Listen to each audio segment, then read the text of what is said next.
Hebrew construct searches. This podcast is at the advanced level. It requires knowledge of Accordance Bible software and a working knowledge of Hebrew.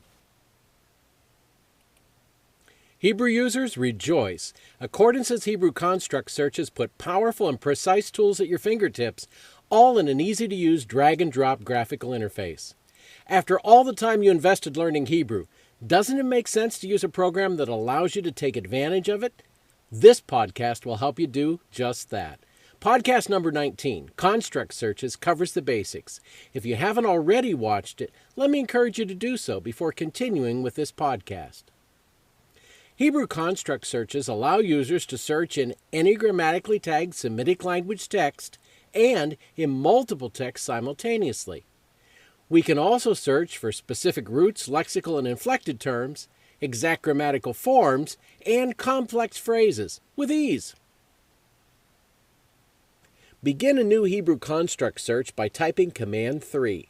Accordance will open the construct window. You can then detach the new window if you like by typing Command Option T. Either way, the two windows will automatically link. Many of the items in the Hebrew construct palette are identical to the simple construct palette. We've already covered those in another podcast, so let's investigate the items that are different. This includes an entirely new section that lists the parts of speech and the substitution of lexical, inflected, and root forms for word and key number. If you've used Accordance for a while, you'll know that even these aren't entirely new. The three kinds of searches are identical to those available in the regular search entry box, and the parts of speech are simply abbreviations of those that appear when one adds a grammatical tag to a Hebrew word. Dragging and dropping any of these parts of speech automatically generates a dialog box unique to that part of speech. Here's the one for a noun and another for a verb. Within these dialogues are a number of pop-up menus, like these, that allow for even more precise searches. Here's a relatively simple Hebrew search, looking for the 14 psalms that begin with the attribution to David, or perhaps for David. It specifies that the lamed be the first element in the phrase, that it be the first word in the verse, and that it be followed immediately by David. Construct searches can also be linked to search multiple texts simultaneously. Here's a session I set up on my widescreen monitor. A single Hebrew construct controls 7 different texts, each in their own window with their own results. Complex setups like this take time to build, but can be saved as a session using the File menu. Saving as a session preserves the links among multiple windows, and the setup can be recalled easily with just a couple of keystrokes. Let's do some Hebrew construct searches of our own in Accordance. The first construct search we're going to build is for that peculiar way in which the Hebrew language sometimes intensifies its verb. It uses an infinitive absolute followed by a regular verb. You'll notice I've already got my workspace set up here. I'm ready to shift to a search by word and type Command 3, which will open a new tab with a Hebrew construct here. I'm going to detach that tab, and you'll notice that I've left some room over to the right so that I can just simply move this construct search over there, and that way you can see the results of my searches immediately. In this particular case, what we're looking for is a particular aspect of a verb. The infinitive absolute, followed by another verb in any form, and those two verbs happen to agree as to root form. I'll click my search button, and notice I have 415 hits in the Hebrew text. Here's freely eat, here's surely die, and another one down here, you shall be many, or you shall surely be many, something like that. So there are a lot of different ways in which this particular construction is used. That's my first Hebrew search. And I might do this kind of thing if I were a language prof, looking for examples for students for a particular lesson. Let me delete that, and we'll try the second one. In this case, let's say that I'm looking for all of the psalms which begin with the attribution LeDavid, to David or for David. Now, scholars are divided as to whether that means they were written by David or they were written for him. But all of these begin with this lamed, followed, of course, by David, or David. I'll select David here. Remember that Hebrew reads from right to left, so I'll go ahead and do my search.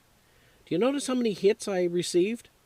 1 Samuel, Jesse said to his son David, and here's somebody else who's speaking to David. The reason that happened is because I didn't insert this place command.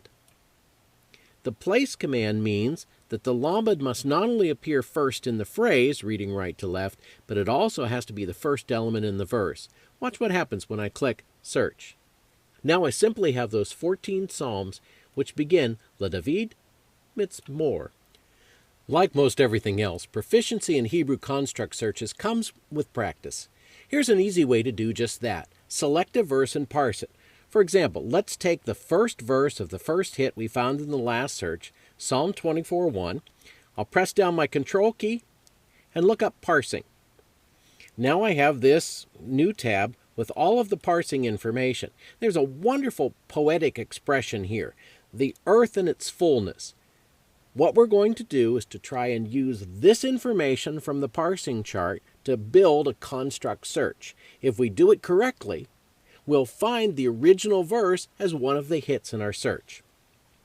Notice that it begins here with a particle, which happens to be an article. So I'll select particle, and I'll say, yes, I want it to be an article. Click OK. And then I want it to be followed by, of course, earth. So I'll type Eretz or Aretz.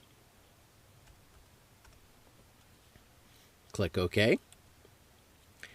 It's followed by another particle, and in this case it happens to be a conjunction. So we'll click OK. And then it's followed by Milo.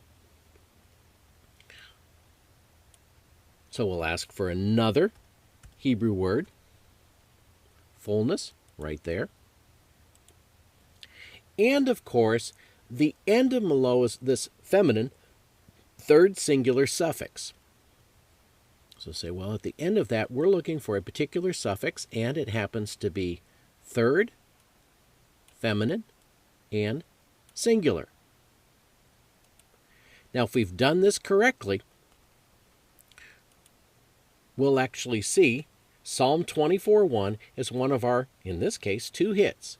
Notice the earth in its fullness appears twice, Isaiah 34:1 as well as Psalm 24:1. That means our search was successful. Now, let's try and modify this search again. Perhaps this expression "and its fullness" is found with other nouns. Well, let's get rid of Aretz, and we'll just put any other noun. And of course, if it's going to be any other noun, then we know that the suffix itself may change. So in this case, we'll say, well, let's just have a suffix. Since the suffix has to agree with this particular noun, we'll go ahead and put one of these here, and we'll say, well, it's got to agree with regard to gender and number. And I'll drag the legs right there so that it indicates it's the noun in this suffix that has to agree. Now we'll click OK. Notice we have 6 hits in this case. We'll click Details, Analysis. It has found this phrase twice using Eretz or Aretz, land or earth, and 4 times with the sea. So the earth in its fullness and the sea in its fullness. You've invested a lot of time learning Hebrew. Now Accordance puts powerful tools at your disposal that allow you to use that knowledge. Let me encourage you to use Hebrew constructs for powerful, precise searches of tagged Semitic texts. This is Dr. J for Accordance Bible Software. Thank you for watching this episode of Lighting the Lamp.